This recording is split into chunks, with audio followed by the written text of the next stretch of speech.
Duna presenta Hablemos en Off con Nicolás Vergara, Consuelo Saavedra y Matías del Río. Auspicio de Banco BBVA, Movistar, ICERT Chile, Larraín Vial, Volvo, Inmobiliaria Socobesa, Consorcio, Hertz, Cámara Chilena de la Construcción, AFP Habitat y Clínica Alemana. Duna, sonidos de tu mundo.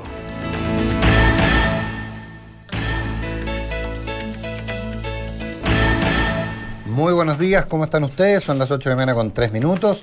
Junto a Consuelo Saavedra y a Matías del Río, iniciamos una nueva edición de Hablemos en Off aquí en Radio Duna. ¿Cómo están, oye? Muy buenos días, Consuelo. Muy buenos días. Yo cuando llego tengo que bajar un poco la silla. No la bajaste mucho. Los venía escuchando, Nico, dijiste que tenías una semana muy ajetreada, muy dura, muy qué sé yo, y se te ve vestido conforme a tus obligaciones. Vas a firmar un crédito con el Banco Mundial, la elegancia tuya ya, pero es... Tú sabes que a mí me pasa una cosa muy divertida. Va a representar a Chile ante la APEC, no sé, porque me acordaste a Somerville incluso. Sí, no. Me puse un traje... No tiene pañuelo, le falta... Sí, Es el sí, único sí. detalle Ahí que caí, falta, ahí te caí. Yo Nicolás. mantengo los bolsillos cosidos para evitar que se deformen las chaquetas. Para evitar la tentación de ponerme un pañuelo. No la tendría jamás. No, tú sabes que las camisas de cuello blanco la gente dice, oye, que estás elegante. Es que se le rompió el cuello a la camisa y se le puso, le cambió el cuello, ¿no? Yo pensé que es pobreza, ¿no? Yo pensé que era un Cosa. gesto político dada la crisis de la UDI para tomar un lado u otro, porque ese cuello blanco es muy ¿sabes UDI. qué? No te Oye, creas, no tanto. no te creas. En los códigos, el dress code en la UDI ¿Ha cambiado mucho. Cambió el color del docker. Sí, cambió el color. No, el look UDI Sport, digamos, dockers, camisa y chaqueta azul, ese se mantiene, digamos, pero ha cambiado. El dress code de la política en Chile ha cambiado bastante. Están todos locos aquí. Sí, pues. Y tú con el computador en la mano. En este estudio. Ahora, a ver, por favor, los que tengan el streaming, que vean a Consuelo Saavedra y digan quién está loca. Claro. ¿Quién puede estar loco? Puedes aquí? dejarlo en la mesa. Solo me ¿no? estoy acomodando. Ya.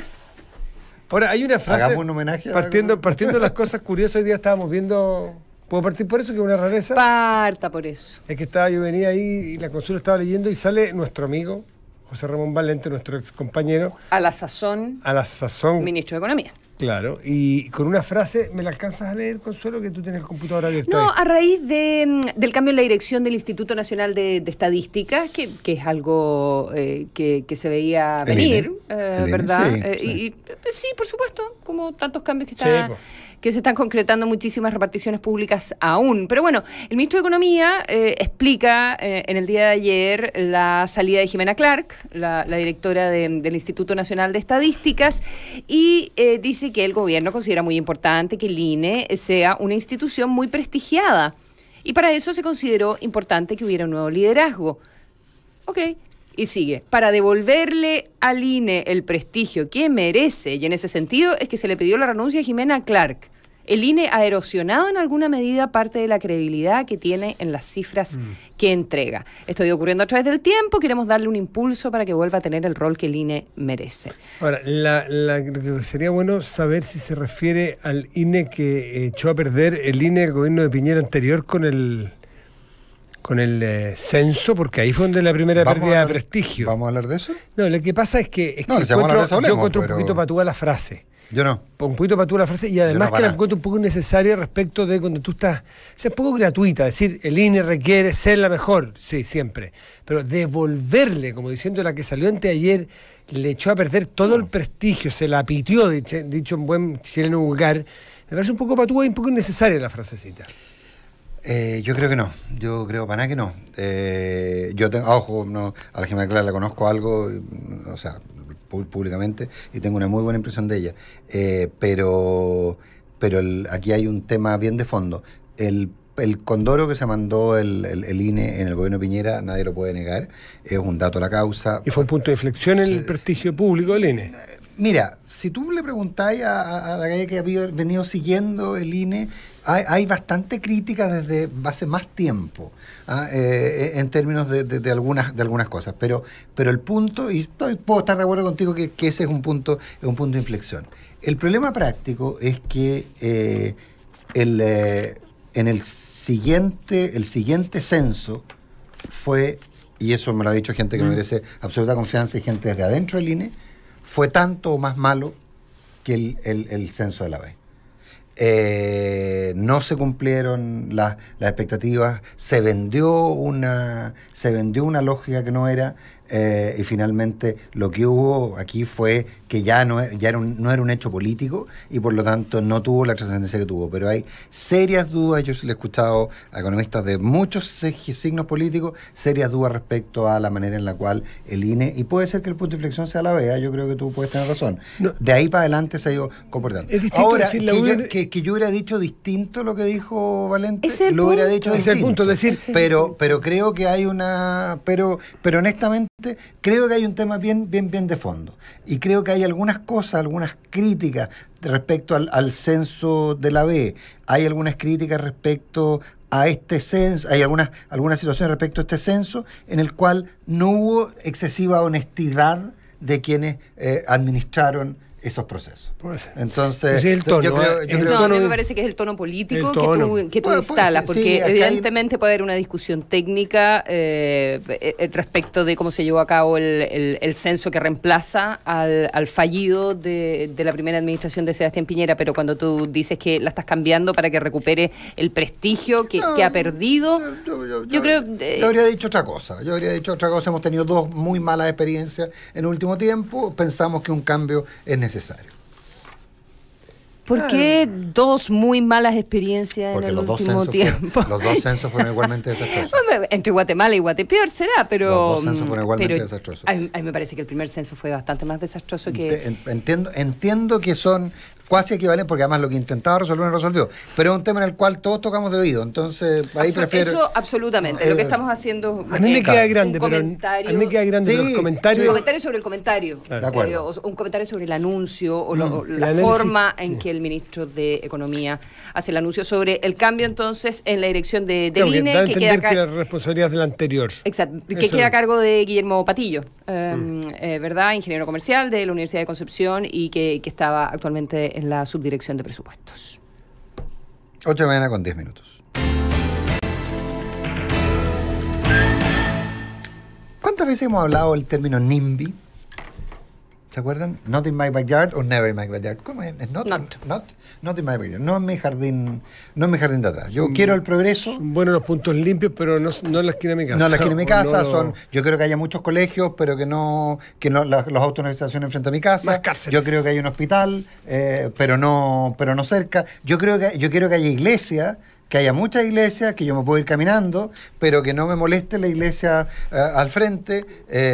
Hay un estudio impactante. Cárceles, pues. La gente dice que hace falta cárceles. Cárceles y vertederos el más típico. son los dos casos. Claro, pero lo que pasa es que lo que pasa es cárceles, vertederos y sistemas de generación eléctrica son los que están ahí puestos absolutamente. Pero bajémonos, que la gente no quiere que haya un hospital, no quiere que haya un jardín infantil, no quiere que haya un colegio, no quiere que haya nada cerca.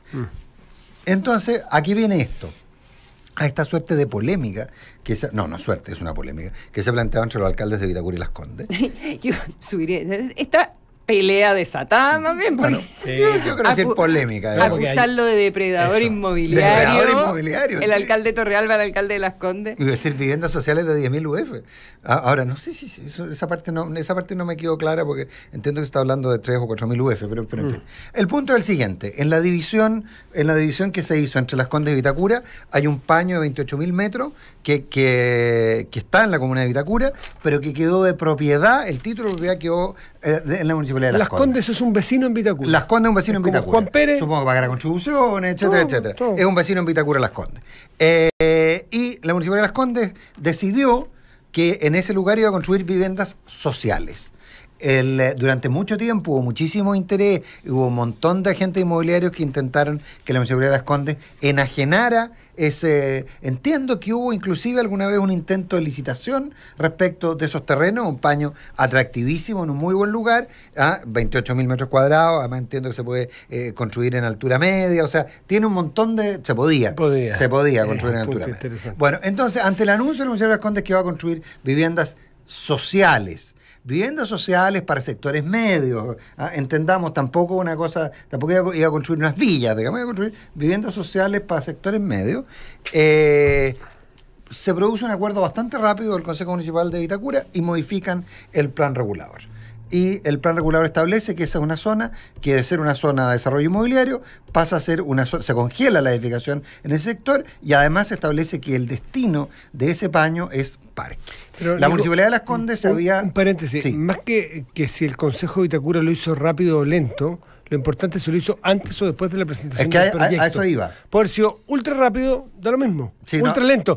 Lo que alega y lo que ayer me confirmó el ministro de Vivienda, Sí. que lo entrevistamos en Nada Personal, es que la BIM presenta su anteproyecto y su proyecto antes de que Vitacura cambie el uso del suelo, lo cual parece ser una medida ad hoc, una medida para frenar el proyecto de la Exacto. BIM. Ahora, pero en todo caso la BIM llega a tiempo, llega a tiempo con el proyecto.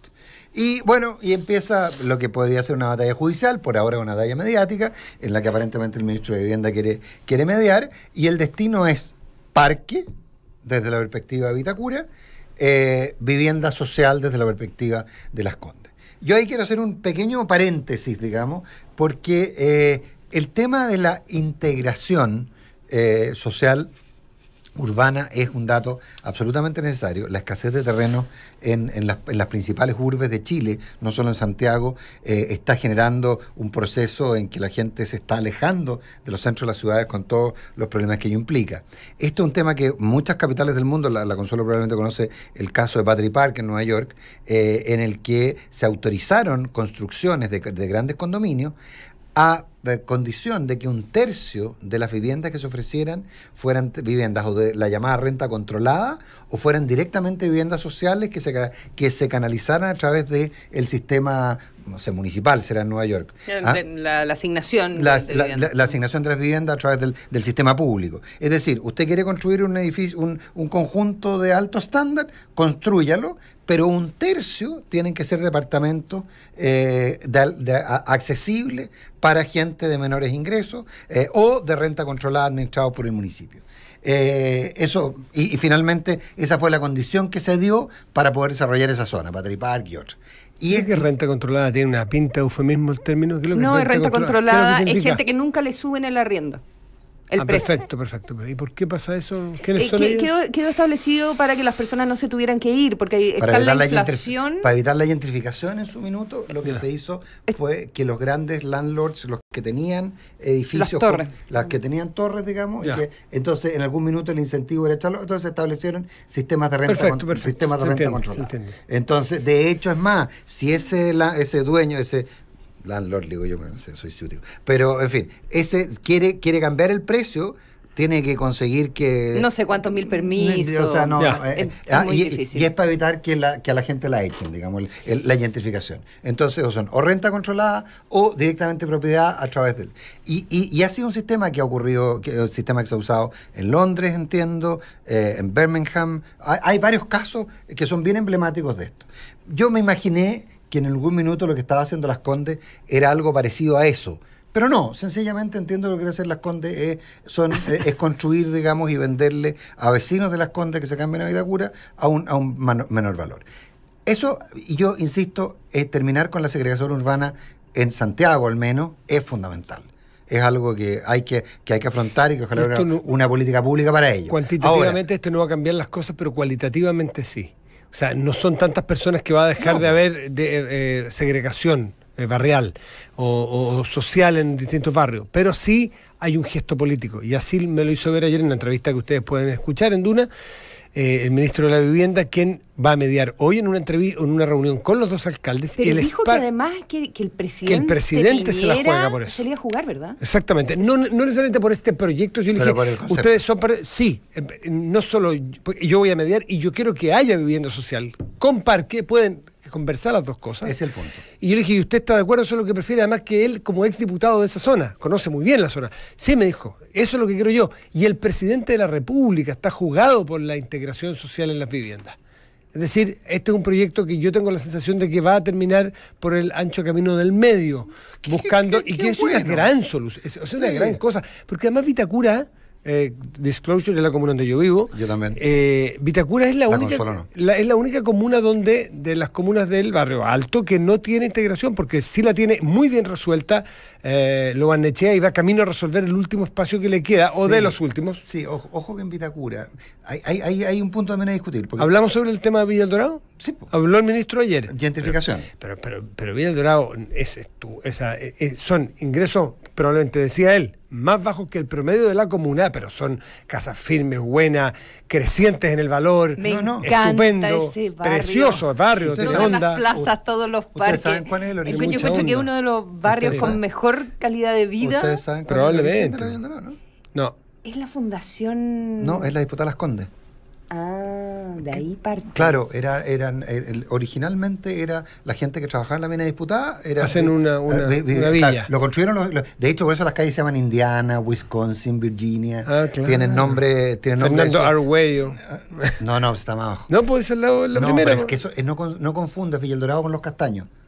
Ya, son dos realidades. puede ser, me tienes que son explicar. dos, Ya. son dos Bueno, realidades completamente pero distintas. ninguna de esas es parecido al campamento Juan Pablo II que lo han Echea, No, o la no, ermita no, San Antonio no, que está también. No, y hay un fenómeno que es complejo. Y hay un fenómeno que es que efectivamente son zonas. En Vitacura había bastantes sectores no te voy a decir de vivienda Bueno, social. Machuca, po. Pero claro. Machuca, Machuca era el corazón de Vitacura y sí. lo sacaron. Sí, eso lo sacaron, pero es que eso eran poblaciones. No, pero había vivienda definitiva, digamos. Había mucha vivienda social. Había sectores que hoy día son el metro cuadrado más caro de Chile. Bueno, o sea, Era- ¿cuántas veces nos hemos conversado? Todo el proyecto de los militares. Sí, pues. ¿Verdad? Son las Condes. No, pero básicamente sí, en la zona oriente. Pero Vitacura quedó sin nada de eso. Sí, Eso lo quiero fue decir. perdiendo, porque hubo un fenómeno de gentrificación. Y la Villa El Dorado la Villa El Dorado y Los Castaños son dos ejemplos de gentrificación.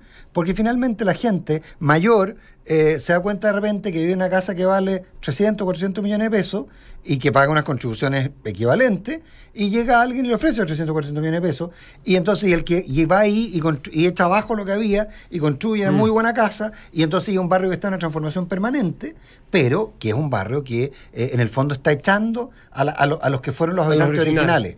O sea, los nietos de los que llegaron a vivir en la Villa El Dorado y en Los Castaños ya no viven ahí. O viven ahí y tienen posibilidades de pagar el precio de hoy. Porque Sí. la movilidad que ha tenido Chile. Bueno, de acuerdo, pero hay un cambio. Entonces, y yo creo que me parece súper interesante que terminemos con ese cambio. Si ahí hay un punto que hay que mirar. Ahora, ¿cuál es el interés más legítimo? El de los vecinos que le dicen al alcalde, yo no quiero vivienda aquí al lado, usted me prometió un parque, yo quiero un parque, versus entonces ahí es donde empiezan estas discusiones que para mí no tienen O sea, a ver, respuesta. básicamente, a ver, hay este tema viene hace mucho rato, o sea, la pelea entre Torrealba y Lavín está larvada. Mucho más soterrada, pero Es una pelea política también. Porque se cruza. No, pero son temas antiguos. Pero es que a veces, mira la coincidencia, el lunes sale Lavín como el de los políticos mejor evaluados en la encuesta de Cadem. Entonces, es un pelito a la sopa que dice, bueno, Lavín está haciendo campaña con esto, quiere ser más popular, está de nuevo con hambre de ser candidato a algo. Bueno, en fin, perdón, paréntesis. Y el tema del paño, del uso que se le va a dar a ese paño, también lo venimos escuchando hace un buen rato. Uno podría decir, bueno, entonces, ¿por qué si Joaquín Lavín ve que Torrealba se le planta en las Coloradas? Bueno, porque no vende el terreno, que es otra de las cosas que dice Joaquín Lavín, independiente de la base, que él dice, yo quiero vivienda social en esta zona de alto estándar, bonitas, bien hechas, en fin, por eso el mismo Torrealba le dice de 10.000 UF, ¿de dónde van a hacer vivienda social? Pero bueno.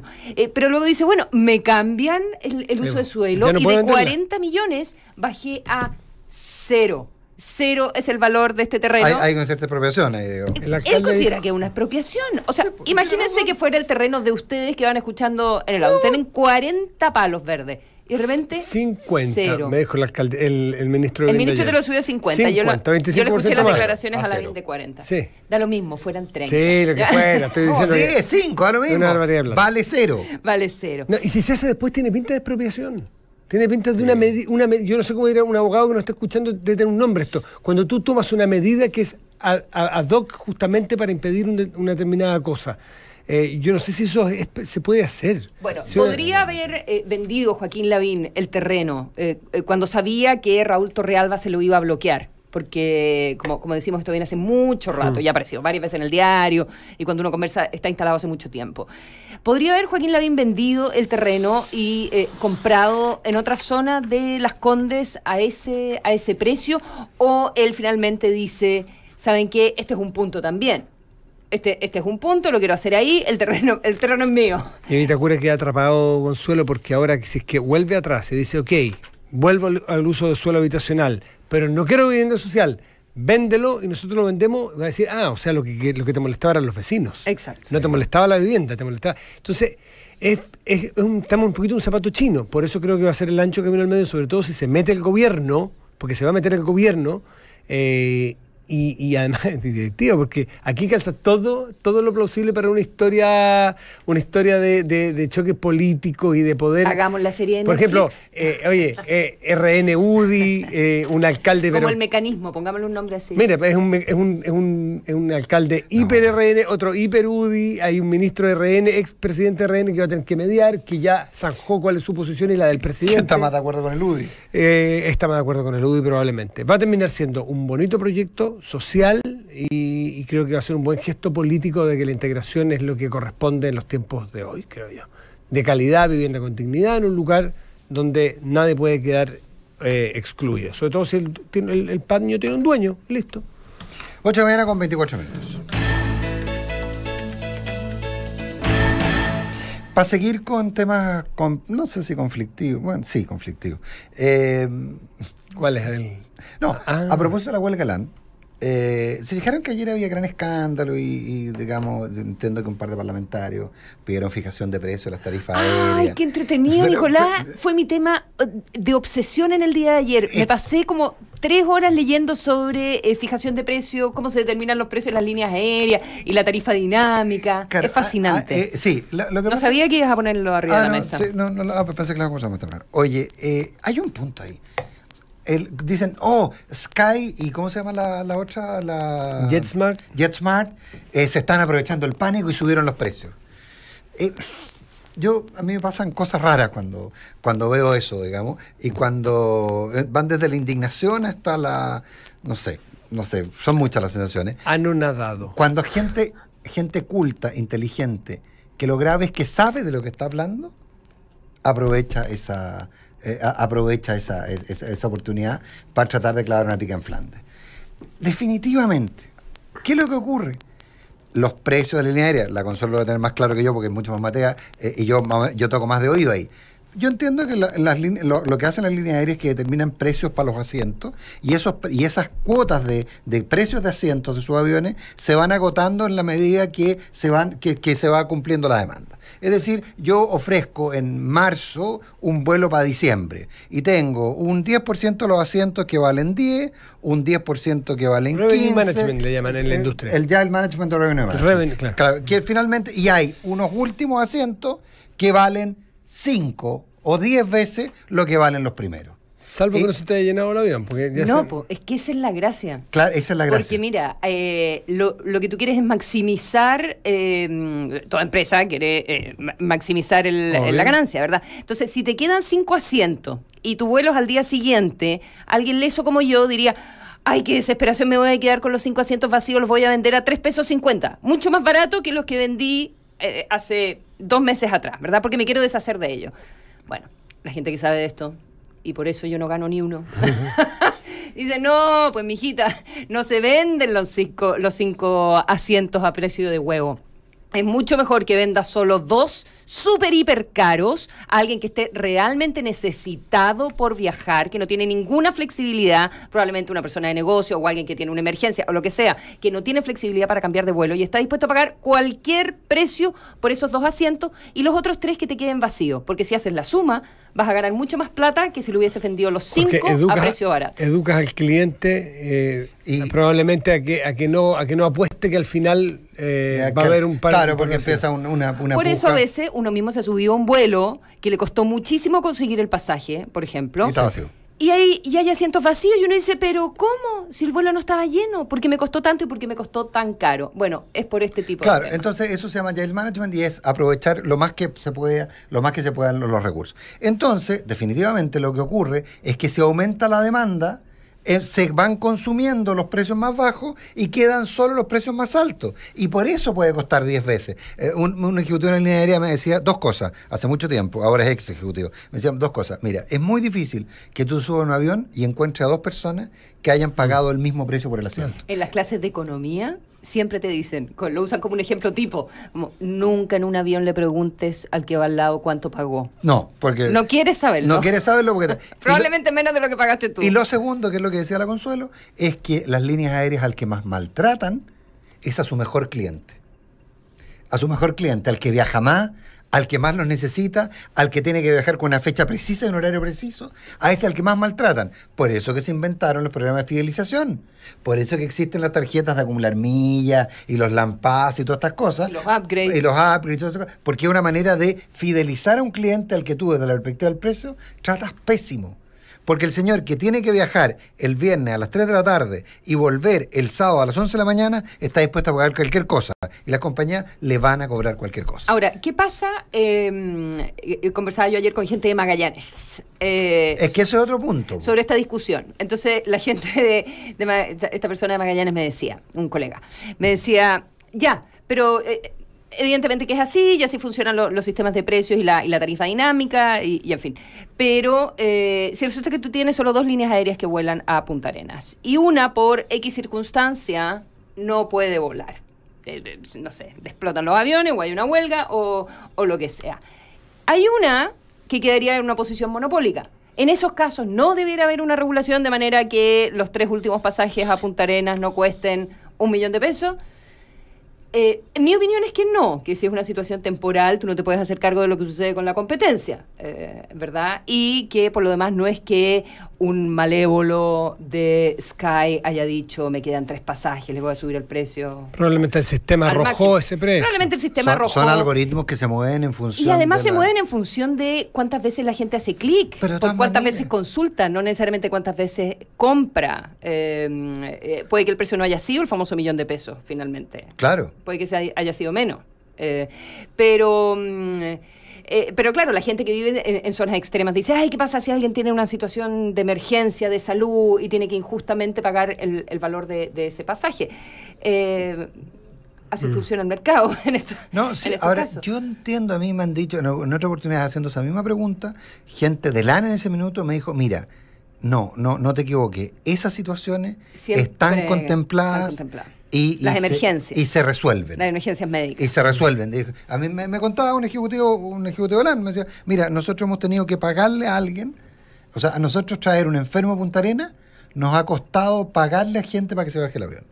Pero está definido en nuestro modelo y lo hacemos. ¿Ah? Oye, o sea, entonces claro, el tema es quién califica la emergencia. Pucha, pero oye, en un mercado, una economía tan abierta como la nuestra, tan liberalizada, desde este punto de vista creo que en beneficio de los clientes. Ayer hablaba con Sergio Ursúa en la tarde también entrevistándolo para nada personal, a partir de esto que Chile, según la OCDE, supera esto la trampa de los ingresos medios, qué sé yo. Y nos explicaba, como buen profesor, que una de las cosas es, de las debilidades de los países que no logran superar esta trampa de los ingresos medios, tiene que ver con las aperturas, con la institucionalidad y con la libertad económica. Aquí voy a decir algo que es bien poco correcto, ¿eh? Pero si es que aquí no hay dificultad alguna para que se emprenda otras líneas aéreas. El monopolio, yo entiendo cuando hay monopolio de permisos, cuando el Estado impide que haya más competencia, que no es el caso de Chile. No. Es culpa de la empresa A, B o C de que si quedó solo por determinada circunstancia pueda subir el precio, incluso pueda, no que te dé el revenue management o el algoritmo, no, tú subiste el precio porque tú estás compitiendo en este mercado con otros y te dio la circunstancia. Quizás alguien dirá, no es lo ético, pero no es responsabilidad de ellos que no haya más competidores, porque el mercado está allí para que haya más competidores. Sí. Ahora, el punto es que parece ser, y aquí esto muy desde arriba, porque algún experto nos podrá con datos decir, da la impresión de que se está abriendo. Ahora JetSmart, está Sky, está LAN, está aumentando la competencia, pero aquí lo que ha habido durante mucho tiempo es una posición de no monopolio, porque no era monopolio, pero donde LAN lo ha hecho de manera tal que... dominante, de tal manera que le ha costado a los competidores entrarle a LAN.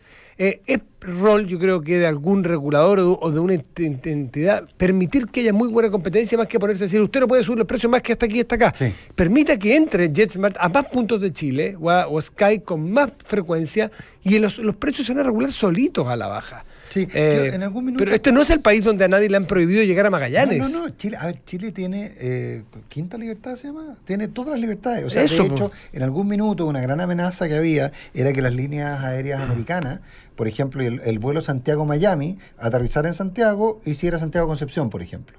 Eso se abrió, y eso está abierto, ¿no? Incluso un el Air France, cabotaje existe. Incluso un Air France que viene, ya no está todo el día parado para partir en la noche a París, sino que en el día, entiendo que eso se reguló, que ojalá que nos los corrija, puede hacer Santiago Concepción en el día, o Santiago Puerto Montt. Puede. Porque el negocio que la línea aérea tiene, o sea, dentro de su negocio, lo que tiene que ser es que los aviones estén en el aire y no en los aeropuertos. Todo el tiempo. Entonces, y entiendo, pero el problema es que no sé por qué no lo hacen. En algún minuto, yo sé que, no sé si en América... Evaluarán costos versus beneficios. Alguna compañía tenía efectivamente hacer que Santiago-Miami, Miami-Concepción o Miami-Puerto Montt era rentable. No sé qué pasó que no ocurrió. Oye, antes de la pausa, uno de los motivos por los que yo puse el tema de Vitacura Las Condes era porque es la pregunta del día en Radio Duna. Vitacura Las Condes enfrentados por terreno compartido. ¿Qué opina usted? ¿Áreas verdes o zona habitacional?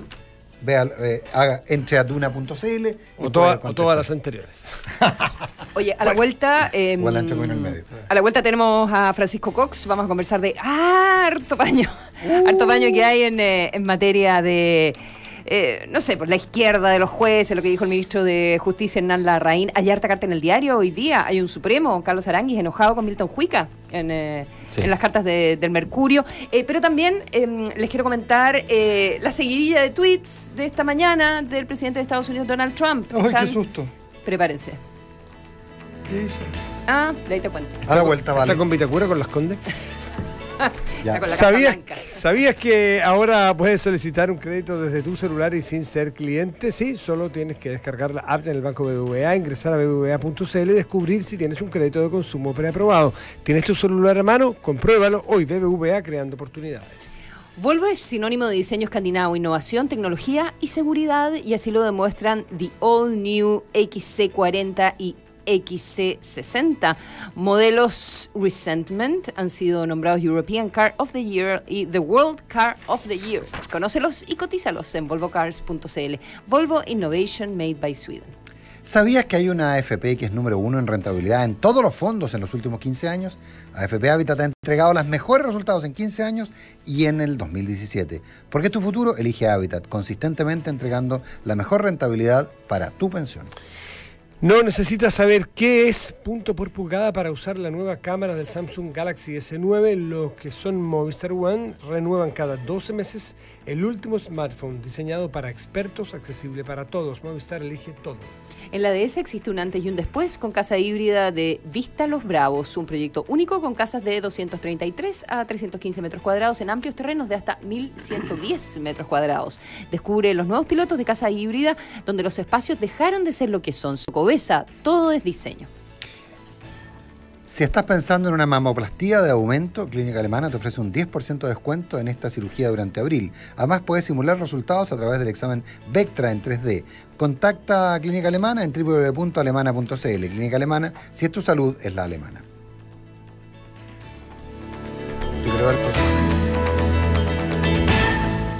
Hoy, tu banco está en una pantalla, tus amigos en grupos de WhatsApp, tus series favoritas en Internet, tu currículum en LinkedIn y tu empresa está así de actualizada. Bienvenido a eCert Chile, pioneros en soluciones innovadoras, factura electrónica, contratos laborales electrónicos, firma para impuestos internos. Es más fácil de lo que crees. Optimizas tiempo y ahorras costos con el respaldo de la Cámara de Comercio de Santiago. Visítanos en ecertchile.cl o llámanos al 2360-7175. eCert Chile, cero papel, cero problemas.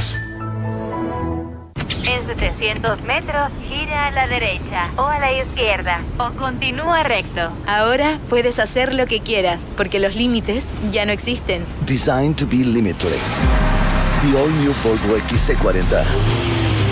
Descubre un SUV diseñado para entregarte infinitas posibilidades. Conoce su tecnología sin límites y sus funciones de almacenamiento inteligente. Cotízalo en volvocars.cl.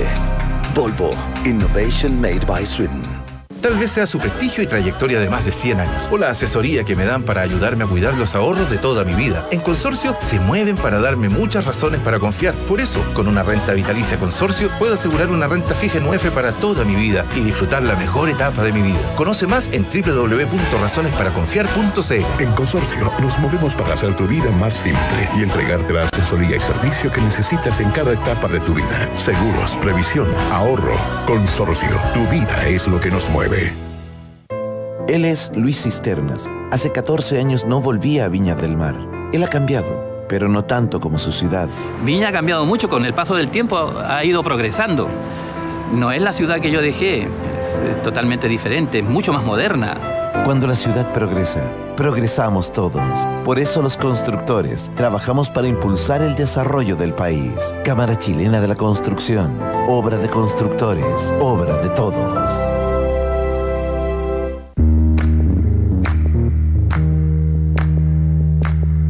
Porque es tu futuro. Elige Habitat, la AFP número 1 en rentabilidad en los últimos 15 años y además en el 2017 en todos los fondos. Habitat, consistentemente entregando la mejor rentabilidad para tu pensión. Compruébalo en www.afphabitat.cl. Infórmese sobre la rentabilidad de sus fondos de pensiones, las comisiones y la calidad de servicio de las AFP en el sitio web de la Superintendencia de Pensiones, www.spensiones.cl. Mi amor, me aprobaron el crédito hipotecario a una tasa increíble. ¿En serio? Sí. ¡Qué buena noticia! ¿Y cuál es el dividendo mensual? No sé. ¿Y los beneficios asociados? Tampoco sé. ¡Ay, pero gordo! En el dividendo, la tasa no es todo. Pide hoy tu crédito hipotecario BBVA con un increíble dividendo mensual y empieza a disfrutar de la casa que siempre quisiste. Revisa condiciones y montos en promoción en bbva.cl. Infórmese sobre la garantía estatal de los depósitos en su banco o en spif.cl. Hablemos en off. Nicolás Vergara, Consuelo Saavedra y Matías del Río están en Duna. Pensando en digitalizar tu empresa, conoce Insert Chile, firma de facturación electrónica, contratación remota y biometría facial, entre otros servicios para potenciar tu negocio. Contáctalos al 2360-7175 o ingresa en www.e-certchile.cl. Insert con el respaldo de la Cámara de Comercio de Santiago. Con la app Consorcio puedes manejar sabiendo que tienes la ayuda que necesitas, porque puedes pedir asistencia 24/7, seguir el móvil por GPS y hacer el denuncio de tu siniestro, estés donde estés. Descarga hoy la app Consorcio. Si la ciudad progresa, todos progresan. Por eso los constructores de Chile trabajan día a día para seguir aportando al desarrollo del país. Cámara Chilena de la Construcción, obra de constructores, obra de todos. Para crecer en una empresa es clave tomar buenas decisiones. Tú que ya estás ahí, haz lo mismo con tu bono, inviértelo en depósitos convenidos con la Reinvial. Infórmate como lareinvial.com y asesórate por expertos. No importa si quieres descansar en las playas del norte o en las termas del sur en los feriados de mayo o en tu próximo fin de semana. Lo importante es aprovechar la tarifa súper rebajada de Hertz Rentacar desde 23.900 pesos diarios, IVA incluido, y además acumulas millas Latam Paz. 8 de la mañana con 41 minutos, nos tenía amenazado con los tweets, Acaba de entrar otro. A ver. Del presidente Donald Trump. Entran los tweets de la mañana. Comienza con peleando con el New York Times. El New York Times publicó un artículo anoche, ya está en la página web del diario estadounidense, de un pituto que había tenido básicamente Donald Trump para hacer una charla ya a un empresario vinculado con los rusos. Bueno, lo desmiente, que era un hombre de negocios de Ucrania, ya esa era la historia. Y básicamente él desmiente eso, lo explica, pero lo que es más relevante es lo siguiente. Dice, tantas noticias falsas, tantas fake news, dice Donald Trump en su Twitter, sobre lo que está pasando en la Casa Blanca. Esto a propósito de que dicen que no va a la Cumbre de las Américas, no tanto por la situación de Siria, sino por todos los problemas que está teniendo con la investigación de la trama rusa y todo el allanamiento asalto que hubo a las oficinas de su abogado para ver los pagos a todas las chicas que dicen haber tenido amoríos con el presidente y de qué manera se hicieron esos pagos, incluyendo Stormy Daniels, esta actriz porno. Pero bueno, dice tantas noticias falsas sobre lo que está pasando en la Casa Blanca. Aquí estamos muy calmados y calculando con un gran enfoque en tener un intercambio comercial justo con China, también en lo que viene sobre la cumbre con el encuentro que va a tener con Corea del Norte y por supuesto el vicious, dice, o sea, como el horroroso ataque de gas en Siria. Celebra que esté trabajando con Bolton, su nuevo asesor, pero dice lo siguiente. Dice que se preparen básicamente los rusos. Dice, Rusia promete que va a echar abajo todos los misiles que lleguen a Siria.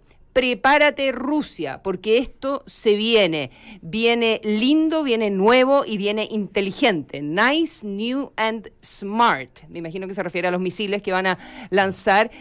No a sí mismo. No a sí mismo, quizás también.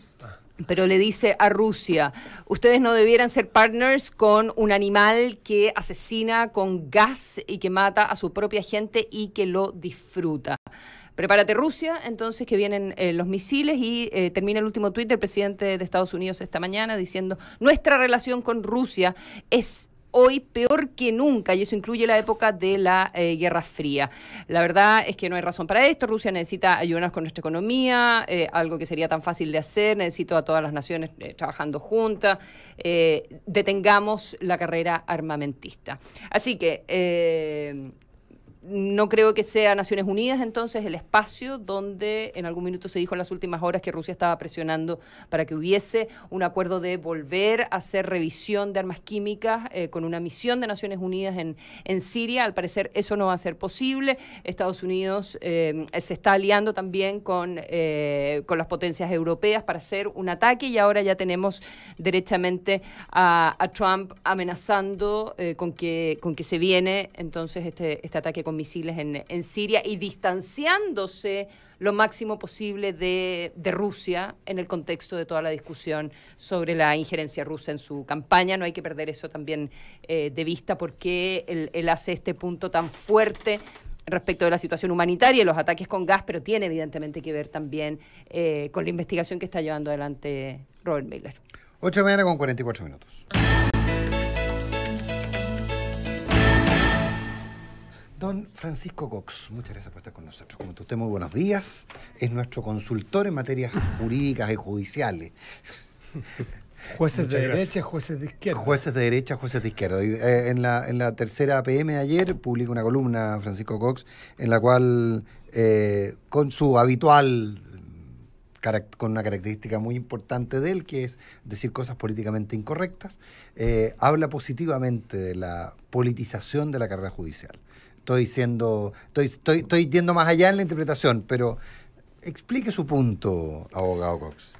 A ver, yo creo que lo que hay detrás de las palabras del ministro es, por una parte, sincerar una realidad, pero a mí lo que me llama la atención es que frente a este sinceramiento, todos huyen diciendo, miren, en realidad aquí lo que necesitamos son jueces profesionales, técnicos y buenos. Todos esos conceptos, en mi opinión, cuando tú hablas de derecho, es muy difícil de hacerlos neutros respecto de un ideario político. Obviamente no estoy hablando de partidismo, estoy hablando de una visión de sociedad y de una visión política de la sociedad. Por ejemplo, en mi particular opinión, yo soy partidario, creo que sería importante, por ejemplo, tener jueces que se declaren abiertamente homosexuales, o jueces trans, o más juezas.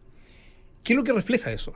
Eso refleja una visión de la sociedad que yo creo que se debe construir. ¿Y por qué se cree que puede haber un juez técnicamente neutro?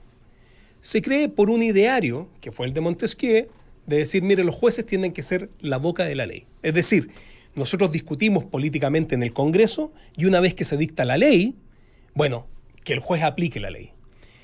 Pero en realidad, dado la naturaleza del lenguaje que usa el derecho, que es de textura abierta, que tiene que está sujeto a interpretación, y por eso los abogados nos podemos ganar la vida. Porque si fuera efectivamente un silogismo y una computadora simplemente que yo meto información y sale, entonces los abogados la verdad que sobraríamos. Por lo tanto, a mí me parece que esa visión política es necesaria. Y entonces, ¿cuál es el peligro de eso? Y por eso también en la columna digo, bueno, yo no soy partidario de elegir democráticamente a los jueces, porque entonces las minorías pueden efectivamente ver pasado a llevar sus derechos y puede haber una interpretación cercana al populismo o a la mayoría. Pero sí tiene que haber algún tipo de control democrático, y por eso, por ejemplo, le damos, la estabilidad y quizá inamovilidad en sus cargos a los jueces. ¿Cuál es el sistema, Francisco Cox, que ha demostrado ser el más adecuado, el más justo, el más estable en derechos comparados, para la generación de jueces? Es que por eso a mí lo que me parece que eso es una petición de principio. Porque, por ejemplo, yo prefiero sincerar estas cosas, que todos sepamos que cuando votamos por un presidente, sabemos todas las consecuencias.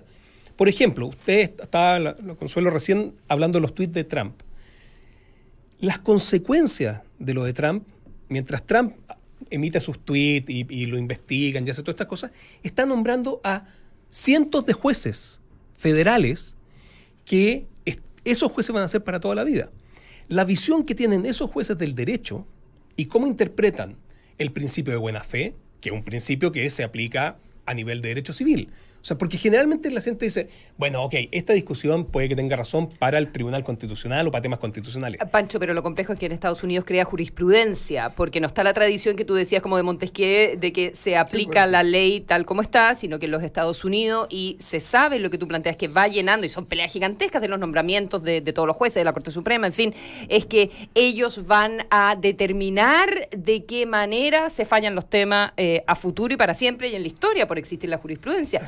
En nuestro país no es así. O sea, sigue primando como la pata de la ley, ¿verdad? Es cierto. Nosotros no tenemos el sistema de precedentes, pero insisto, incluso en temas que uno puede considerar técnicos. Por ejemplo, ¿qué obligaciones precontractuales tiene una persona? Y tú puedes decir, mire, de acuerdo al principio de buena fe, quien tiene la mayor cantidad de información tiene obligaciones de develar esa información a la otra parte. Bueno, esa visión, en mi opinión, tiene una visión de sociedad detrás. O, por ejemplo, en un tribunal laboral, si es que una persona tiene mayor inclinación a interpretar las normas en favor del trabajador, implica una visión de sociedad que quiere. Entonces, a mí me parece que es más sincero y no necesariamente negativo que sepamos eso. Y por lo tanto, que cuando yo emito mi voto, no solamente estoy votando al presidente para que nombre al director del CERNAC, que es muy importante, sino que sepa que esto viene.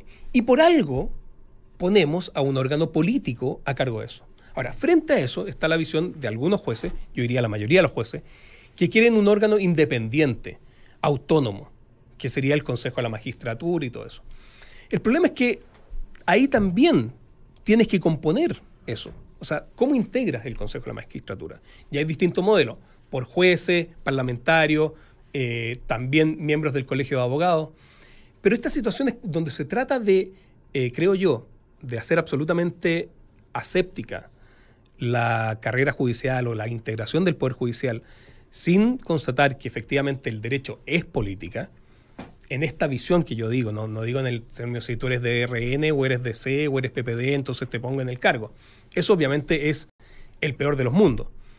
Ahora, esto tiene que ser obviamente respaldado con ciertos criterios mínimos objetivos de idoneidad para el cargo. Es decir, una persona que tenga la instrucción necesaria, que efectivamente tenga los conocimientos, que haya hecho cursos de especialización, que sea alguien que está constantemente manteniéndose al día en las distintas doctrinas jurisprudenciales y doctrinarias. Pero incluso, como digo yo, una vez que tengo esos mínimos, ¿cómo decido entre una candidata y otra? ¿Cómo lo hago? ¿Bajo qué criterio? Y esos criterios yo creo que es mucho mejor que sean transparentes y que todos sepamos, bueno, si yo voto por un gobierno de tal línea, probablemente los jueces de garantía van a ser más duros. La alternancia en el poder le lleva también generación de jueces. Lo que pasa es que es muy lejos y uno no lo mira cuando vota. Vota elección de subsecretarios, que a quién va a poner en tal servicio público, pero no mira cuán lejos llega la influencia de un voto tuyo, los efectos de un voto tuyo, ¿no es cierto? Oye, a mí me pareció, Francisco Cox, lo del amiguismo, que Milton Juica se defendió, dijo que el amiguismo no está aquí, más bien el amiguismo está en el sector político. Lo encontré bastante patúo desde lo que se ve, porque uno mira, por ejemplo, la lista de notarios y el amiguismo es evidente, sino el nepotismo, la cantidad de notarios que son familiares de jueces, y ahí sí que tienen que ver con el nombramiento. No sé si en el nombramiento de jueces también opera el amiguismo dentro de la familia judicial. A ver, el tema de la composición el tema de la composición es muy difícil porque la cantidad de puestos que hay que llenar, la verdad que es muy grande. Entonces, incluso quienes toman las decisiones de a quién designan dentro de la terna, o sea, puede ser que haya en la construcción de la terna que haya cierta cercanía. Cuando estamos hablando de terna, ya me perdí. ¿Estamos hablando para llegar a la Suprema? ¿Estamos hablando para llegar a juez? No, porque hay esquina. Los jueces, en un momento, ¿no? O externa. Hay quienes es externa, depende del cargo. Los jueces de primera instancia, por decirlo, son elegidos por el Ejecutivo con una terna elaborada por la Corte de Apelaciones respectiva del territorio jurisdiccional. Pero en realidad son tantos los cargos que hay que llenar que muchas veces no se tiene ni siquiera la información mínima para saber poder elegir entre esos cargos. Entonces, a mí me parece que efectivamente transparentar el tema, y eso creo que sí es una invitación sumamente interesante de que se transparente, que a lo mejor efectivamente la sociedad civil se pueda pronunciar sobre qué candidatos les parecen más idóneos, es algo que es necesario. O sea, me parece que es más bien consustancial a una sociedad democrática que los ciudadanos y ciudadanas sepamos quiénes van a ser los jueces. Pero una cosa es sepamos y otra cosa es que los escojamos. Por eso, yo no digo elección popular, pero sí un cierto control de qué interpretación se le da a la ley. Y eso yo creo que es algo que ahora ocurre. Pero los tribunales colegiados tienen ese efecto. Teóricamente los tribunales colegiados lo que hacen es que juntan distintas visiones y a partir de esas visiones generan una deliberación y esa deliberación llega a un mínimo como múltiplo, por llamarlo de alguna manera, digamos. Y finalmente todos los tribunales de última instancia son colegiados. Sí, esa es una de las aspiraciones, pero ¿qué es lo que plantea, por ejemplo, algunas discusiones sobre esto? Que dado el mecanismo de terna, y de cómo se va construyendo, al final, en el fondo se van como alineando ciertas líneas jurisprudenciales. Bueno, eso es lo que reclaman algunos jueces de primera instancia, donde dicen, mire, acuérdese que la independencia del Poder Judicial no es solo externa, no es solo respecto del poder político y de los otros poderes, sino que también interna. Porque el nombramiento depende del que está más arriba, del Tribunal Superior, etcétera. Exacto. Entonces yo empiezo a alinear mis sentencias, si es que me interesa, subir, ascender. Hay quienes dicen, mire, ¿sabe qué? Hay jueces que tienen vocación de ser juez de garantía toda su vida. Yo no quiero ser ministro de Corte de Apelaciones. Por lo tanto, más bien no debiera haber esta estructura más allá de las funciones, esta estructura jerárquica que tenga implicaciones de rentas, de estabilidad, realmente de poder al final. Bueno, no todos están de acuerdo en la Corte Suprema. El vocero Milton Juica, sabemos después de que se juntaron. La mala relación con el Ejecutivo, dijo que está más lejos que nunca. Bueno, después de juntarse el Pleno, conversar sobre lo que había dicho en este encuentro con la UDI el ministro Larraín, sale Juica muy duro, digamos, a defender la independencia del Poder Judicial y a rebatir al ministro, pero no todos están de acuerdo. Carlos Aranguis, que dijo, bueno, yo estaba enfermo, ministro de la Corte Suprema, y publicó una carta hoy día en el Mercurio, y dice, yo no fui al Pleno, estaba enfermo, y me imagino que fue ahí donde se debatió, dice, pero se sorprende por el tono de las declaraciones de Milton Juica, y él dice, bueno, sí, la verdad es que evidentemente que hay politización acá, hay de izquierda a derecha, siempre ha sido así, siempre ha pasado, pero Carlos Aranguis, dándole la razón a Larraín, dijo una verdad, porque se escandalizan, pero tiene una posición contraria a la de Francisco Cox acá, porque él sí cree en que se debiera atender al Consejo de la Magistratura, a una forma de nombramiento que te garantice como una cosa más aséptica. Pucha, el tiempo se nos hace muy breve, pero hay un elemento aquí que probablemente cuando hablamos de justicia hoy día, en términos de opinión pública, miramos mucho más a los fiscales que a los jueces de los tribunales superiores. Y respecto a los fiscales también hay una discusión muy importante a partir de las deserciones que se han producido en el último tiempo y a partir de esta lógica de sobre todo la declaración de Carlos Gajardo respecto de Jorge Abot al dejar el Ministerio Público, planteando que los fiscales están obligados a llevar las cosas a un extremo para demostrar a la ciudadanía que existe justicia. Estoy simplificando sus palabras de nuevo, pero finalmente respecto al tema de los fiscales también hay una discusión, porque estamos viendo que los fiscales se van, sus acusaciones no prosperan en términos generales en los tribunales superiores y muchas veces terminan o en salidas alternativas o en juicio abreviado, y cuando hemos visto peticiones de por ejemplo, de prisión preventiva por delitos por penas de 30 años, termina la gente siendo condenada a pena no aflictiva.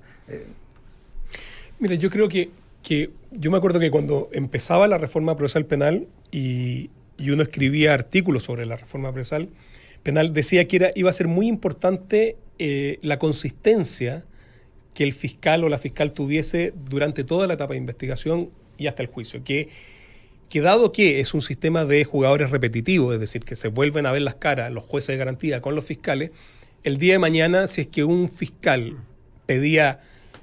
Porque esto es una práctica bastante habitual en el mundo, o sea, que es lo que se llama cortar el salame, es decir, en la etapa temprana para obtener mayores medidas intrusivas, mayores medidas cautelares como las prisiones preventivas, yo sobreacuso para después llegar a una cosa más chica, que es lo que está ocurriendo. Y uno pensaba que el costo que le iban a hacer pagar los jueces de garantía a un fiscal o a una fiscalía que se fuera en esa línea era que posteriormente entonces no le iba a creer. Lamentablemente eso no está ocurriendo. Entonces, en general no ocurre. Hay jueces de garantía que son destacados en ese sentido de que efectivamente le cobran la mano y dicen, pero ¿cómo? Ahora usted, que durante todo este tiempo me dijo que aquí había poco más que una asociación ilícita, que merecía penas de 30 años y por eso me pidió la prisión preventiva, ahora viene y me quiere dar esto como una suspensión condicional, un abreviado. O sea, ¿cómo se llama? Viva, hágase cargo de sus primeras peticiones. Lamentablemente eso no está ocurriendo. Yo creo que la Fiscalía, en algún aspecto, ha replicado el sistema del Poder Judicial. Y esta como lucha que tienen los fiscales por la carrera judicial es algo que a mí en lo personal no me parece, porque justamente lo que ocurre, y por ejemplo, incluso algunos internamente critican esto de salir y entrar, Javier Armendari, claro, que a mí me parece que es perfecto, me parece que es muy bueno y que ocurra que en el fondo la Fiscalía se pueda nutrir de gente que entra y sale y que vuelva, que vaya a la vida privada o incluso que venga de la vida privada y se incorpore. Lamentablemente, cuando uno entra en la lógica de la carrera judicial, entonces el abogado asistente asume que tiene derecho dentro de un par de años a ser fiscal. El fiscal de X grado asume que va a tener que ser fiscal jefe y después va a tener que ser fiscal regional. Y entonces cuando se sorprenden y uno ve como una especie de bueno, ¿por qué vienen de afuera a tomarse el cargo de fiscal regional? ¿Cómo crezco yo? Cuando en realidad me parece que justamente lo que se está haciendo ahí es otra cosa, es nutrir de nuevas ideas y de gente que algo sabe. Javier Armendari fue un muy buen fiscal y vuelve a una fiscalía importante. Me parece que además ahí hay un problema efectivamente de cómo se va uno de una institución. Yo creo que uno tiene lealtades hacia una institución de no destruirla. Puede ser que Gajardo y Norambuena crean que están contribuyendo con sus críticas a fortalecer la institución. Pero si uno toma el paralelo justamente de Javier Armendariz con Carlos Gajardo, si ustedes recuerdan, en el caso de Bombas, Armendariz fue sacado, sí, y después cuando se desecha el caso Bombas, Armendariz no hace una declaración diciendo, ve que tenía razón yo. Claro, no hace pedazo de peña. Tenemos que ir, muchachos. Francisco Cox, 1.000.000 de gracias. Tiene que volver para hablar del tema fiscales. Sagrada Familia es el lugar notable con Bárbara Espejo. Buenos días. Chao, gracias. Chao, buenos días.